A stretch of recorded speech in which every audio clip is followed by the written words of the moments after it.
Hello, everyone, and thank you all for joining this panel discussion on youth media exposure. I'm Mimi Boblik, and I'm a founding partner at PAVE and also a volunteer, and I'll be moderating our discussion. We're incredibly lucky to be joined today by two esteemed panelists. These men are giants in their field, in the field of tobacco control, and have done so much for so many years to fight against big tobacco. And they continue our fight today in light of this youth vaping epidemic. So I first want to welcome them. The first is Dr. Robert Jackler. He's principal investigator for Stanford Research into the impact of tobacco advertising, a group that he helped to found in 2006. And then we have Matt Myers, who is president of the Campaign for Tobacco-Free Kids, an organization he helped to found in 1996. So welcome to you both, and thank you for taking time to talk about this critical issue. Really appreciate it. So many people know that when Juul was launched, the company was marketing to teens on social media channels, and they were targeting kids, not adults, which is part of the reason that we as parents and other adults didn't see it. It was under the radar, right, for so long. And by the time PAVE and others sounded the alarm, Juul's response was to, quote, shut down their social media. But at that point, it was really too late because young people themselves were basically doing the work for the company on social media for free. So from there, e-cigarette exposure has really grown beyond social media to include entertainment, media, product placement, and not just for Juul, but now for other companies as well. So Juul led the way for others to follow, and follow they did, right? So before we begin our discussion, I first want to just clarify what we say when we're talking about media outlets. We're really talking about a very broad range of platforms. So basically where kids see vapes, they see it on TV, social media like TikTok, Instagram, Snapchat, Facebook, YouTube, as well as movies in theaters and on all streaming platforms like Netflix, Amazon, Hulu, and magazines and print, right? Print ads as well. So we're really talking about a very broad range of media outlets. So I would like to start with Rob, Dr. Jackler, just to talk a little bit about the history and how we got here. Can you show us how a company like Juul reaches our kids so successfully, and how the strategies evolved over time.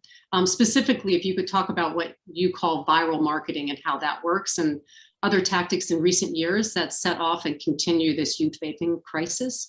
Because I think it's really important for parents and other adults to see what our kids are seeing. You bet. Well, thank you very much, Mimi, for having Matt and I here today. And I want to thank all of the PAVE volunteers across the country for the great work that you do in helping to influence policy and helping to make people aware of just how these companies are acting. Now, I'm going to talk about Juul, but it really is using Juul as an example for what a much broader industry of e-cigarettes and heated tobacco and oral tobacco pouches, for example, but especially why you should care about the advertising and marketing channels that they use to reach our young people. Now, for those of you interested, we have about 60,000 tobacco ads online here at Stanford University at tobacco.stanford.edu. This was actually in the room that I'm standing in now. We have a poster collection that we're donating to the Smithsonian along with the ads that we already have in the past. Now, Juul, when it launched in 2015, claimed that its goal was to improve the lives of 1 billion smokers.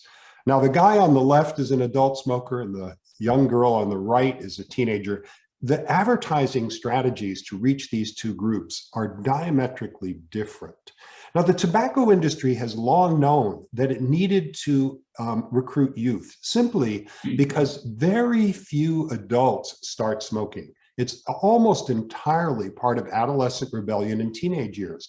And the industry knows that it's going to get new customers. It has to go after the high school kids and even the middle school kids to get them hooked. Now, you might think those two ads I just showed were mid-20th century, but this was today, very recently. So Newport launched a campaign called Alive with Pleasure in 1974. And with 1,000 ads or more, through 2016, It basically used the following trope. You position a number of 20-something models dressed up and acting like a teenager, because teenagers aspire to be like their older brothers or sisters. They want to feel like young adults. They want to think of themselves as young adults. These types of ads were engineered by Newport, by Lorillard originally, in order to very specifically, we know from the documents, to target high school kids. And what happened over these years is Newport went from an also brand to become the #2 leading youth initiation cigarette brand in America. Now, Juul followed the same playbook. Now, the woman that you see in the pink ad on the left, she may be in her late 20s or even early 30s, but look, she's in a jean shirt that's faded with ripped pants, and she's behaving like someone much younger. And you see this in the Juul ads in their initial campaign that established Juul's durable brand identity, the so-called Vaporize campaign. And you can appreciate it best when you see the bright colors, when you see the different models and how they act. But you have to realize, how did they broadcast out these ads? So they did a print advertising. Where did they choose to go? Vice magazine. Now, Vice magazine advertises itself as the fastest growing #1 youth media campaign media in the world. Now, in 2015, they had very large animated billboard that was up for a month in Times Square. And there are millions of people that pass through, millions of impressions of people of all ages. And for those of you who've been to Times Square, you remember there's M&M World, there's the Disney store, there's Forever 21. There's a lot of youthful activity seeing these advertisements. And around Times Square, there are many, many high schools and middle schools and kids who walk or transport through that location.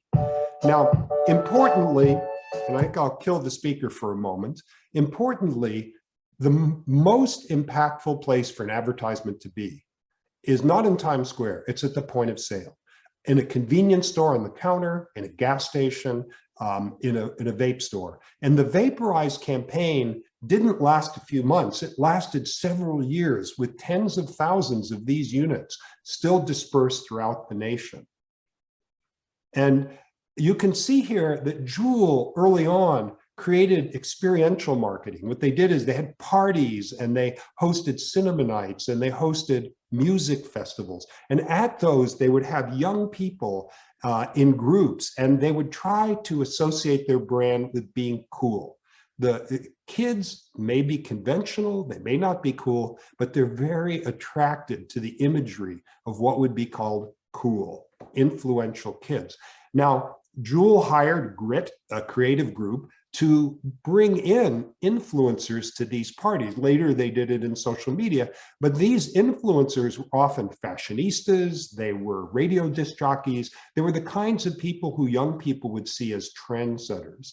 And of course, Juul's design being very high tech, kids like that, but also their flavors. Now, if I say the sentence, save room for, of course, that completes with dessert, save room for dessert. And sure enough, Juul put out its sweet and fruity flavors. Now, there may be an occasional adult who likes a sweet and fruity flavor, but we know that young people have a differential appeal to sweet and fruity flavors that draw them into these very high nicotine devices. Mango became a super hit amongst young people. These are social media posts. You can see love, love, love those mango pods. Now, romance is present and sexual themes are present in virtually all advertising, but especially in tobacco ads. And you can see on the right-hand side, traditional Lucky Strike ads showing a romantic couple blowing wedding rings, very similar to the social media posts of the commingling of the vapor amongst kids. They also use the image of mom and dad. You see this boy on the right-hand side. You know, I remember for Mother's Day and Father's Day, this kid actually got his inheritance at a younger age than he might have otherwise, no doubt. But you can see Juul does the same. It also uses terms that are health reassurance. Yes, you may. Perfectly fine to use this. This is what the teenagers see. It's smoking evolved and smart, which means it's safe compared with those dangerous cigarettes. That's the message that teens take from this. They also like to affiliate themselves with things that are culturally very popular. Whenever I show the ad on the left of the woman with the interesting hairstyle, the kids immediately relate this to Ariana Grande, who had that hairstyle well before the time this ad came out, and it was iconic. Katy Perry used a Juul at the Golden Globes, and that led Juul to put out several postings on that on Instagram, Facebook, and Twitter. And of course, Katy Perry was on the front of Teen Vogue, has an album called Teenage Dream, very much a star in the eyes of young people. They also had a VIP portal for celebrities. And that, if you were well known or you had a large internet following, they would give you kit glove experience. They would send you free product and all that.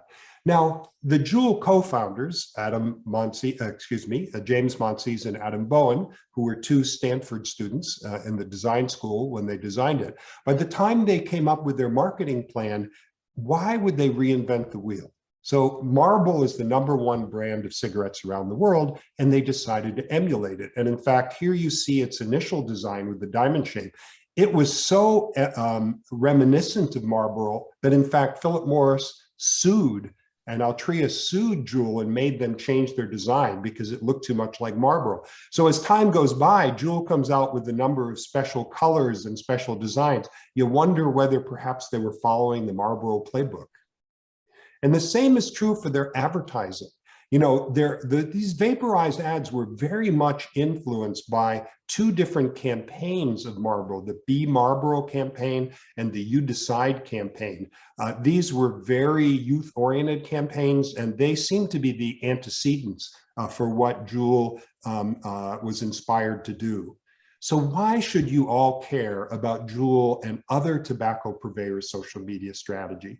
If you think about what media we all see, the baby boomers, which I'm one of, and the Gen Xers, they tend to watch TV and radio, magazines and newspapers, perhaps the digital equivalent, but still conventional media. But if you look at today's Gen Z, the high school kids today, they're on Instagram, Facebook, and Twitter. Those channels most heavily trafficked by Juul and many of the others. Now, what is viral marketing? Thank you, Mimi, for pointing that out. We all know that one of the most potent ways of selling a product is word of mouth. So in the old days, you would buy a product and you might tell 2 or 3 friends, but electronic word of mouth through social media is very, very potent form of marketing. Teenagers rebel and want to be individualistic, but the way they rebel is by slavishly following whatever's popular amongst other teens. So what Juul set out to do was to recruit a large number of teenagers to be members of their marketing team, to go out and parrot the messages that they seeded in the internet and spread them to friends who spread them to friends. And the goal, which they achieved, was become a fad, a craze, an epidemic of Juul use. It became the must-have thing amongst a generation of teenagers in America. Now, when you go beyond the social media posts, you need to look at hashtags, which are ways of spreading your social media message very widely. And what you can see is that Juul had over 250,000 posts in February, in the fall of 2018, in a variety of Juul labeled things, but they also put their own marketing out in things like hashtag New York City with 105 million followers, so that a large number of people with no interest in tobacco were seeing Juul advertising. And what was important is that even when Juul deleted its own posts, now Juul could have chosen in November 2018, at a time the FDA and Congress and parents and schools all over America were very focused on their bad actions, they could have chosen to simply stop posting. Instead, they deleted everything. Fortunately, we were able to preserve much of that. But just because you deleted it doesn't mean it didn't happen. And what happened? So Juul, as you can see, these are the number of hashtag Juuls, some, 270,000. Juul stops posting, and the numbers over 2018 and 19, due to the virality, it continued and accelerated because the teens themselves became the evangelists for the brand. This is successful viral marketing. And when you look at the community posts, they go something like this. Why are there toilets in the Juul room in our school? You're going to unplug your grandfather's life support to charge your Juul. These are very juvenile. And then there are hashtags like Juul Boys, and you can see the kinds of things that are very appealing to their fellow teenagers, but really not appropriate for a super high nicotine and highly addictive product. Juul even had, if they're designing this thing for grown-up adults, why would they put a party mode? And that party mode of flashing lights when you shake it became very popular on social media, and kids would show how they did it. Kids came up with the Juul hand sign. This is a tiny little representation. You know, you see these awful things like handing a toddler a Juul that you see on social media. And let me go ahead, I'm going to put my sound back on. I show you this one just to give you an idea of the flavor of the kind of postings that are out there. What the stick you have says about you, part 1. If you got one of these bad boys, you're literally one of the biggest fiends to ever exist. If you still have a Juul, then like just grow up. They don't even make half of the pods anymore. Like, what the fuck are you even doing? Think of all your options. Okay, this one's for all the whack-ass motherfuckers. I think we can leave that alone, but you're welcome to watch it online. But it's the kind of thing that really catches kids. Now, we looked at YouTube videos, and you can see that there were 15,000 Juuling at school or Juuling in the school bathroom, and ways of hiding Juul, like putting it in a Sharpie and blowing the vapor into your backpack or down the front of your shirt. These are all instructional videos to how to hide the Juul from your parents, for example. Now, Juul claims it's doing so much better, and we know that young people have limited discretionary income, and therefore they're very price sensitive. When Juul first came out, it was $50 for a starter pack.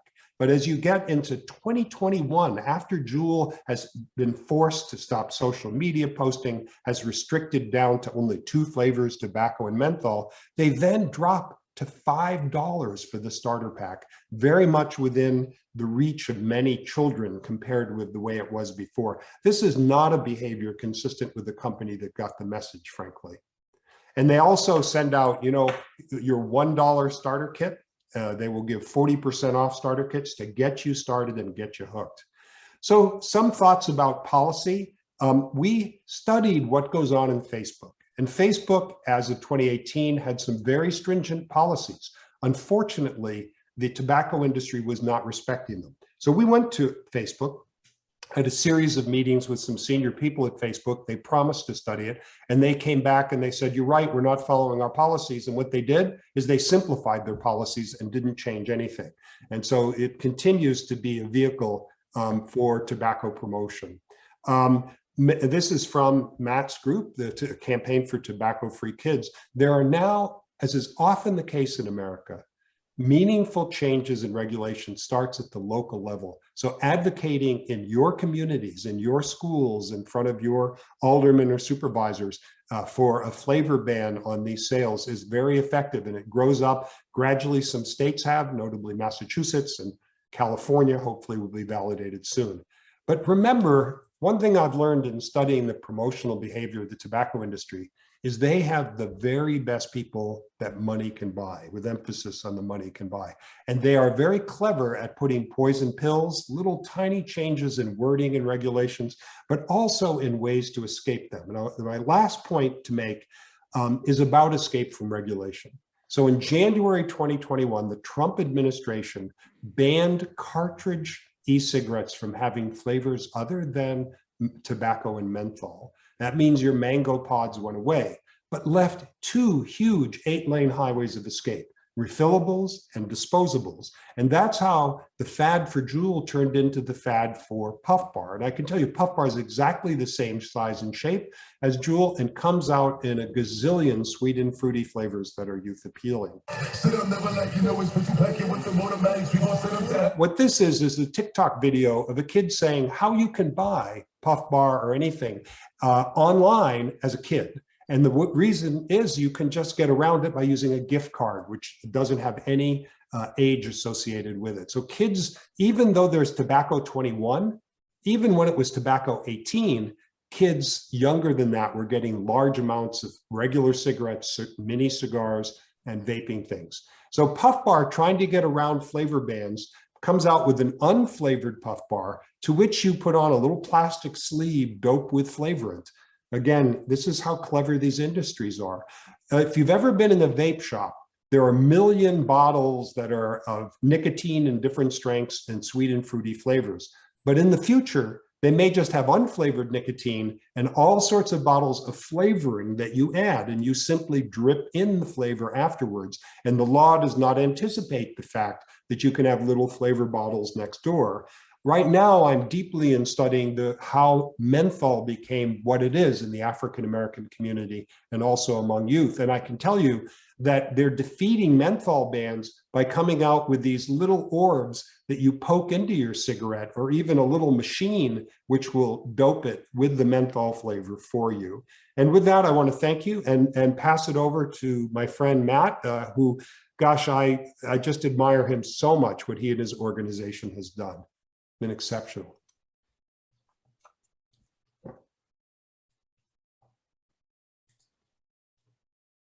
Let me say thank you, Rob. The introduction, extraordinary, but more important, the information you just provided to all of us is really unparalleled and provides such a strong lesson for all of us. What I'd like to do is add a few things so that people can see what the impact of what Juul's behavior has in fact been with regard to that.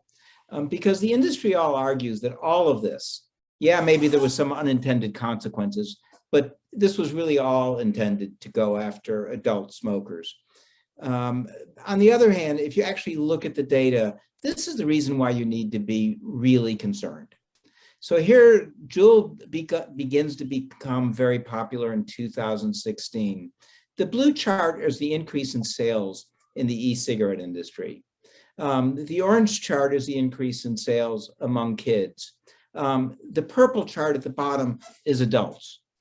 And what you see is the introduction of Juul and then all the Juul lookalikes was accompanied by the most dramatic rise in youth nicotine use that we have seen in over 2 decades.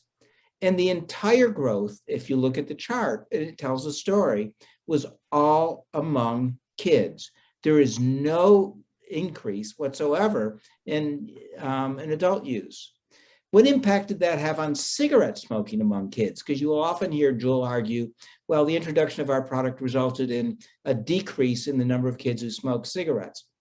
Well, what you'll see is that between 2000 and 2010-11, we had very dramatic declines. They continued right until about 2016. What happened in 2016? It's the introduction of Juul. And so even as we were seeing this dramatic rise in youth use of e-cigarette, what we saw was the opposite with regard to cigarettes, a suppression of the progress among kids with that. And so what you see here is dramatic increases of youth use of e-cigarette. At the same time, the main years of growth of e-cigarettes, 2016 through 2018, were about the worst period of time, worst 3 years we've had in decreasing cigarette use. So what it tells you is that Juul is not only targeting our kids, but that they were targeting kids who wouldn't have smoked. And what they were doing was expanding the marketplace, not replacing the products out there. The net result has been that we have come into the 2020-2021 period of time with more kids addicted to nicotine in the United States than at any time this century as a result of these activities. Now, you saw the last couple of years, we have seen a decline. Well, lest I cause your blood pressure to go up again, it is not a reason for you to think we're headed in the right direction.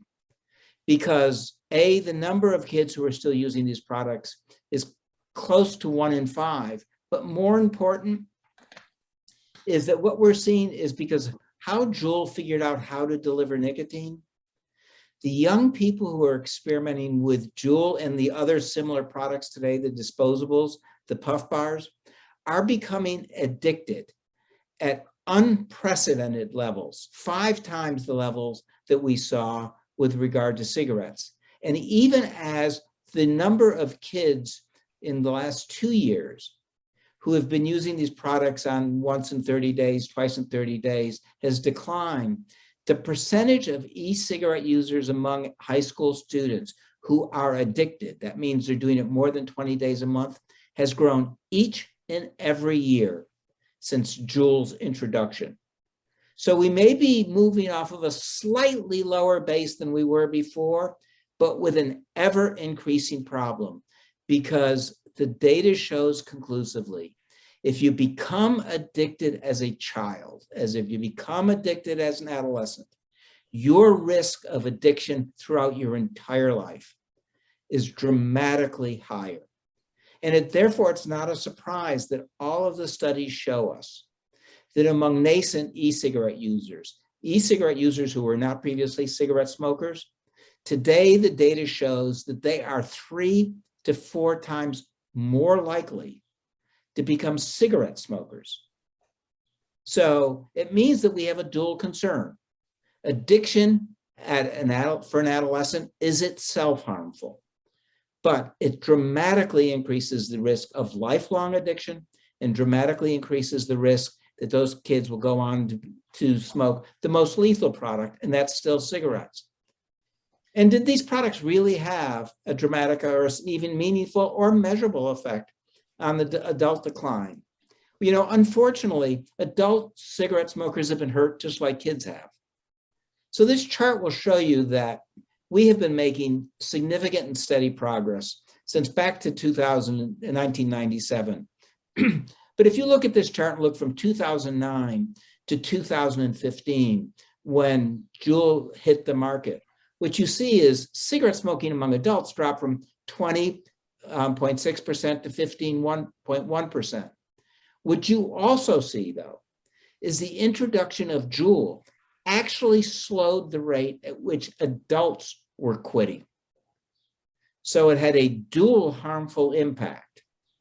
What it did was depressed adult cigarette cessation, even as it increased youth initiation.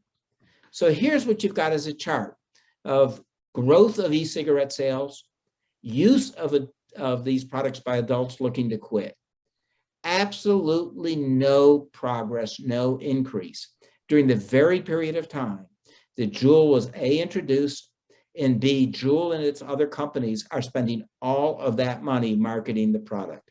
So they're either the worst, dumbest marketers in the whole world, or the most brazen liars we've seen since the tobacco companies came in. And unfortunately, the answer is the latter with regard to. Yeah, we see it with those slides, right? They're clearly marketing to kids, and it's brazen. It's brazen. And what you see is that it's hurting adults too. We had the slowest progress in reducing adult smoking between 2015 and 2018 as we've had in 20 years. And that was the introduction of all of the attention drawn to Juul, the increase in making tobacco use itself a cool thing, something that people were going to continue to do. And, you know, as Rob said, we need to be leery of half-hearted government actions. Now, no one really thought that the Trump administration was serious about wanting to eliminate it. The very fact that President Trump announced the policy as he was walking into his New Year's Eve party at Mar-a-Lago probably told you it wasn't a serious policy. But this is a case, as Rob so clearly showed, that the exceptions gutted the rule. They left out for users there. Anybody who wanted to stay with the flavored products, they were there to be found. So flavored products didn't disappear whatsoever. And in fact, what the data shows is that between the time this policy was introduced in February 2020 and today, the number of people using flavored e-cigarettes at a time where these were supposed to be gone has actually increased. The CDC Foundation puts out monthly data to let you take a look. And what it shows is that the exception to the rule not only undermined it, but has allowed the market to continue to grow in these 2 years. So we have not solved this problem. And as Rob so accurately said in detail as well, you have to always be aware that if there is a way to circumvent government regulation, this industry will do it. So on the left is a product by a company called Breeze Smoke. And when their application for a flavored e-cigarette was denied by FDA in the fall of 2001, Great Breeze didn't disappear. If you read closely on the right, what you'll see is they moved from nicotine derived from tobacco, which was regulated by the FDA, to nicotine that is tobacco-free. In other words, synthetic, made in a lab with regard to it. Now, actually, I don't think they even changed the product, to be perfectly honest with you. I think they changed the label and depended on FDA lacking the wherewithal to know the difference. The truth of the matter is both of these products came out of the same factory in Shenzhen, China, as do all Puff Bar products and all of the others. But the important lesson for all of us with regard to this is that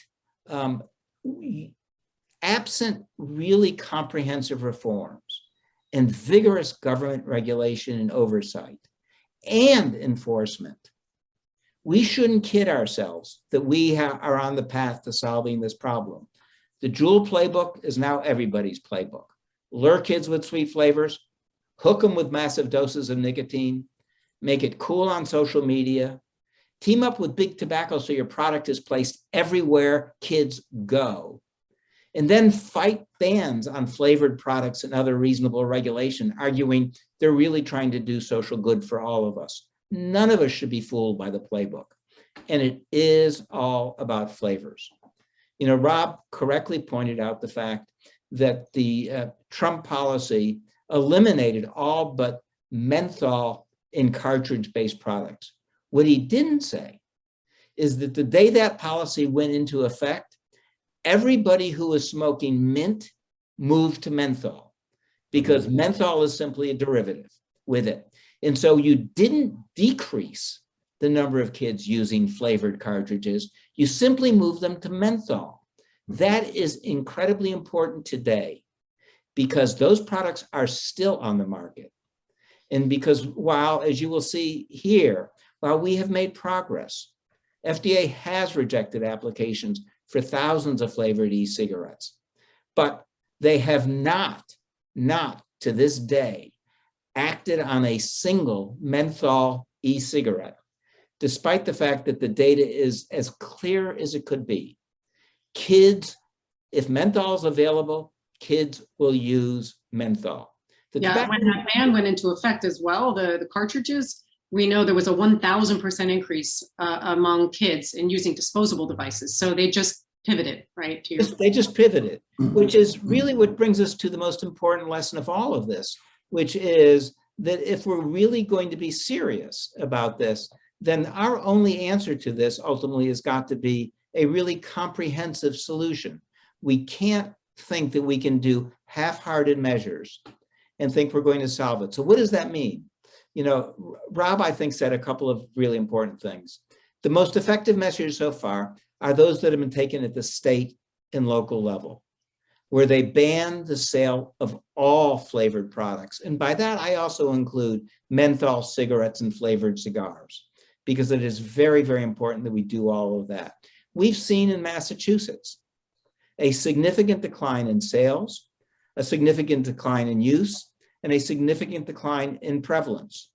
So it is the way that we can go to make a real difference. We need to continue to press FDA, not only to ban all flavored products, but to include menthol e-cigarettes in that ban.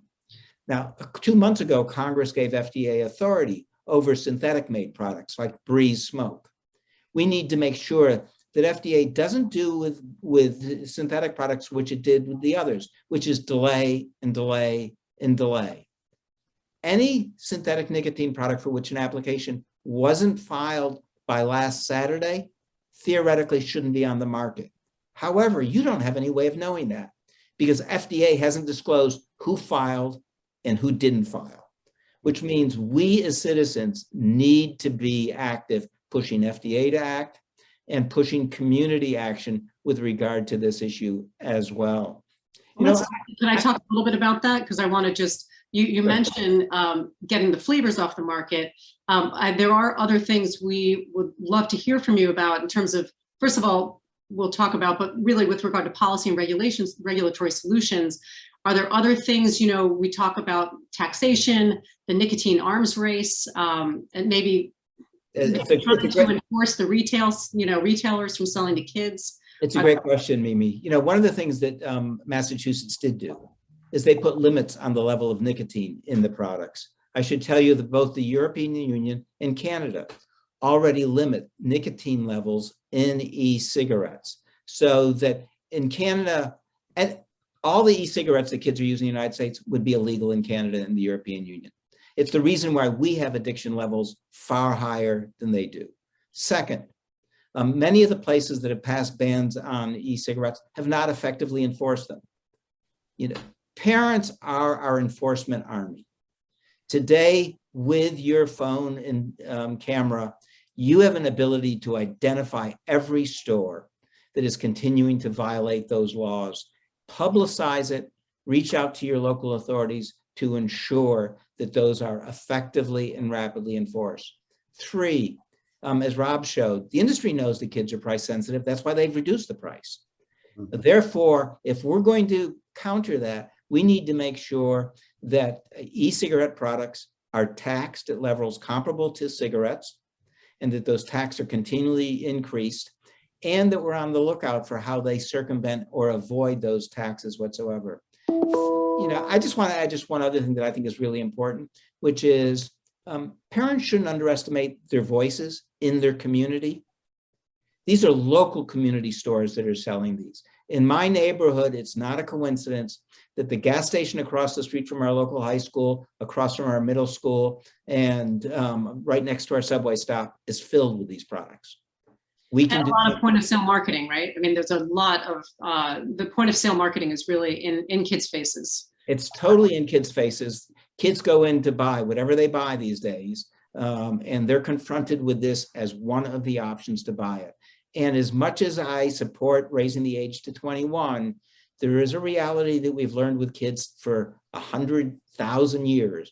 And that is, if you make a product that appeals to them, they'll get it. So the way to solve that is not to increase the age. That's a useful thing to do. The way to solve it is get it off the shelves so that the kids aren't bumping into it every day. So we understand some of the things that parents can do and some of the things that we want regulatory bodies to do. Can we talk about the responsibility of social media platforms, streaming services, media companies, and so forth to restrict or protect kids from this content, right? What actions can media companies take to create positive change? Like, is there anything we can do to persuade them? I think the answer to that, each of those questions is yes, yes, and yes. First of all, there's a great deal they can do with their algorithms to reach way beyond people who are paid influencers, to identify the use of these products anytime and to cut those off. They have the ability to do that when they choose to do it. They often don't. They often hide behind paper policies which sound good, but they don't enforce and are not expansive enough. Second, we actually have a project with TikTok in which we have challenged them to promote on its platform in a wide variety of places, videos that tell the truth about these products and that are designed not to make them uncool with regard to that. And we have pushed them really hard to take that seriously. We have said to them, basically, your reputation is in the toilet anyway. This is something you could do that either makes it worse or makes it better. Parent power and kid power, speaking up to them, does make a difference. They actually do listen when we speak with a loud enough voice. We've also used our youth advocates to reach out to all of these platforms, to speak loudly to them, not only to post, but to speak clearly about how they envision they're doing it. You know, every time we find TikTok running all of these things, if we post in a very visible manner that it's going on, they're responsive. So this is a perfect place for citizen action. If I could comment, Yes, please. Mimi, about social media, and I had a couple of comments on the nicotine before. So one of them is, and I agree with Matt, the problem is very large in social media. Social media, tobacco industry has no benefit, the product, period. Social media has a benefit of connecting people. That is a benefit. But at the same time, it has legally a structure like the phone company. If you threaten someone over the AT&T system, you don't sue AT&T. And that is the sort of legal milieu of social media. But the difference is their algorithms are powerful editing tools. So they are much more a publisher than they are a conveyance. And they should have liability for what happens because their algorithms actually focuses hate speech. It focuses tobacco use and those things. And you know, they have over 10,000 content managers at Facebook, a lot of people. And they have algorithms that pick up. Imagine the challenge of recognizing hate speech. The same chain of 8 or 10 US American words or English language could mean something totally innocent or could be hate speech. Very difficult problem. Tobacco marketing is trivial. There are brand names, there are buy now links. I mean, buy now links are the worst, right? I mean, they should be able to identify these. And these are a lot of companies, but also these purveyors of many tobacco products, e-cigarettes and oral tobacco that are on Facebook, that are on Twitter. And these could easily, with a single content manager and an algorithm, could wipe it all out very, very easily. Not the community of people who, well, I love smoking cigars and here's the brand I use. Okay, that's fine. But it's the actions of the companies marketing their products and the distributors selling their products that can be recognized and expunged. And it would not be at all difficult for them in contrast to hate speech. And I think having liability for what their algorithms put forward is crucial and could be useful in tobacco in the future. A couple of thoughts on nicotine. One is the tax structure. If you look at the tax structure in America, much of it is about 1 cc of liquid, but 1 cc of liquid with 1% nicotine is very different than 7%. So I would like to see a sliding scale of nicotine. So the more nicotine, the more expensive, therefore kids will choose the low end. Of course, even better would be to limit it, as the European Union does, to 17 to 20 milligrams per cc. But it's missing a second piece. The second piece is how much in the actual device. We have a paper which we've now looked at, these enormous tubes that have as much as 3.5 cartons worth of nicotine. You know, you're talking about, you know, an enormous number of packs, 35 packs of cigarettes in this one device, which you can buy for $15. So the price of nicotine addiction is plunging. It's becoming very cheap. So you have to limit the concentration of nicotine and the amount that can be deliverable per puff and the number of puffs per system. The rest of the world has had no trouble doing that. In America, we have the First Amendment. It makes it very difficult to limit advertising content, but we can easily regulate the nature of the products, what makes them, the devices. Those can all be very tightly regulated, and a comprehensive nicotine package and a taxation that discourages high nicotine and pays a penalty for it would go a long ways to helping to turn the needle back. You know, I couldn't agree with Rob more. We're the only, among the major countries, we're the only ones that has no control over nicotine levels whatsoever, which is the reason we have levels of addiction in our country higher than anywhere else. Canada saw the same pattern they were seeing with us 4 years ago after the product was introduced. 2 years later, they cut nicotine levels precisely to reduce the number of kids who experimented, who went on to do it. Our government hasn't done that, and that can be done, carefully drafted at a state level. It should be done by the Food and Drug Administration, but it's something that we should highlight because even as parents talk to kids, I think one of the messages we sometimes miss is the one that Rob just discussed, which is that these companies have consciously, knowingly, and carefully increased the level of nicotine that they are delivering to our kids, knowing precisely that the risk of addiction for those kids for e-cigarettes is far higher than it has been for cigarettes, probably in 60 years. And that is a corporate strategy. And our kids ought to be rebelling against it. And experience with youth with regard to cigarette smoking is when they realize what a company is doing to manipulate them, to addict them. Yeah. It is perhaps the most powerful tool we have. Taking advantage of what the industry has always taken advantage is the natural rebelliousness of our teens. When they realize what these companies are doing, they're putting these things in slick, sleek containers. They're putting flavors in them so you can't tell how quickly you're becoming hooked. And you're an addict before you know it's harmful.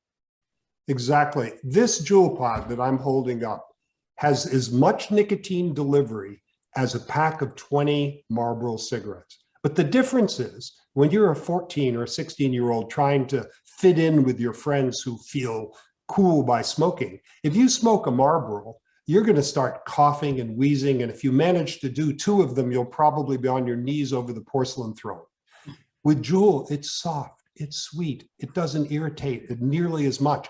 And so what happens is you suck in a lot. When I was a teenager, bell-bottom jeans were popular. So I wanted the widest bell-bottom jeans. You know, I would have puffed on these things all day to show how much I belonged and how much I was cool and it should be accepted by my friends, right? And these things, what Juul did is it created this. I coined the term nicotine arms race because of the fact that the chemistry of the Juul nicotine allowed the flavor to come through at much higher nicotine levels. The only limit in America on the nicotine level with these salt nicotine is bitterness. And it doesn't get bitter until much higher rates. And everyone else followed Juul's lead. And all of the companies now use the acidic form of nicotine that Juul introduced, the so-called nicotine salts. And they're much softer and more flavorful. Compared with a cigarette, it's so easy to get hooked. You know, half of one of these, even a quarter of one of these every day is enough to hook a teen. Definitely, yeah. Yeah. And just to, to bring it back to the media, as you mentioned, people are just trying to fit in. All the exposure in the media and movies and shows and on social media, it's really normalizing the behavior, right? Whether it's, nicotine vapes, non-nicotine vapes, it's all normalizing the behavior of vaping, right? Well, that's a very important point, Mimi. And one of the things that's both more complicated for parents today and more important, which is the rules that existed for cigarette smoking, don't, in terms of banning advertising on TV, don't exist for e-cigarettes. But even monitoring those issues has gone from a time where we had 3 major networks to now we have all these streaming services. And those streaming services have a much lower barrier to what they're allowing on their shows with regard to that. So you see, our kids are exposed to a much wider range of TV shows on channels we don't watch, so we don't see, so we can't monitor with regard to that. And parents need to be speaking out to the streaming services with regard to these issues. I think it is very, very important. In the United States, it's complicated because of our First Amendment, as Rob said. But there's a role for parents to speak out to the Netflix of the world and to all of those other different things. I will tell you where, we do work outside the United States, and in India, I think this month we will succeed in extending the ban that exists on traditional networked TV to cover all streaming services, recognizing that if you don't close that path, it's very hard for us as parents. Yeah, you've made a lot of progress in India. I wish we could replicate that model. And one of the questions that came in is related, which is any advice on real life communication efforts that have been successful, especially in rural communities? Yeah, in essence, you have to make vaping uncool. As long as vaping is cool, smoking kind of became uncool, at least in the left and the right coast, maybe not as much in the middle or the south, right?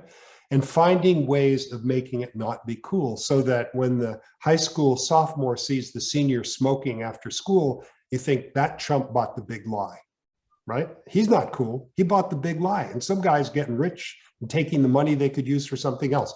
So finding those messages, Bonnie Halpern-Felcher, my colleague at Stanford, has a wonderful toolkit that she shares with various messages. I think we have to adapt constantly what works. I mean, the best thing for a teen to hear is from another teen. Mhm. You know, in the end of the day. And I applaud, you know, organizations like Tobacco Free Kids from getting teenagers involved to become advocates because they can hear each other. I always think of the Peanuts movies when an adult talks, you hear wah, wah, wah, wah. You know, at that age, you really, the voice of teenagers, you know, talking about how it's not cool and showing why it's not cool, I think is probably the most effective method. Can I agree with most of what Rob said, but add one point?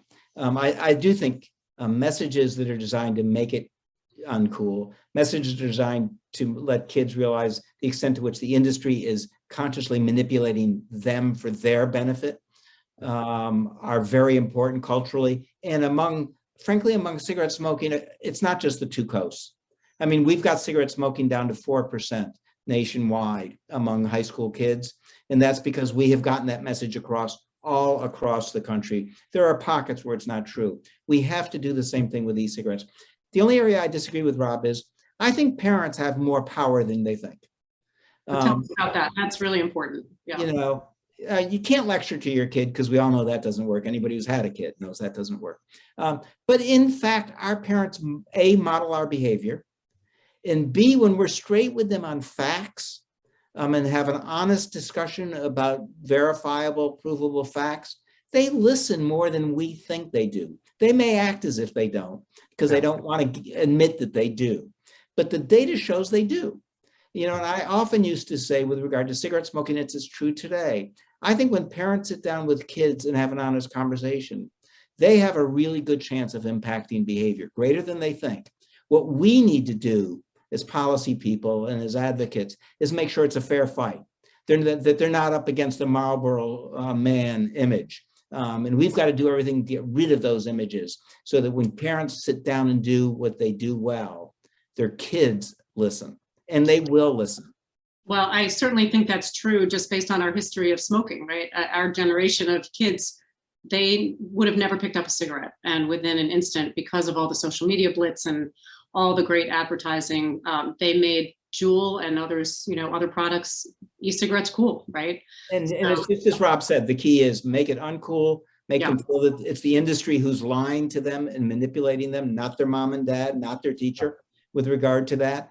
That's a very powerful 1-2 punch. Yeah. We are unfortunately out of time. We may have gone over time, but I want to thank both of you, Matt and Rob, for being here today, lending your expertise. I think this was really insightful and powerful for people of all parents and others to hear today. And hopefully it'll give us something to go to our industry with and fight the good fight. So I really appreciate your time and expertise. It's an honor and privilege to be on with you. Thank you for all the work you do. Thank you so much. Thank you so much, Mimi and team. And we'll be, I'm sure, joined by the next panel.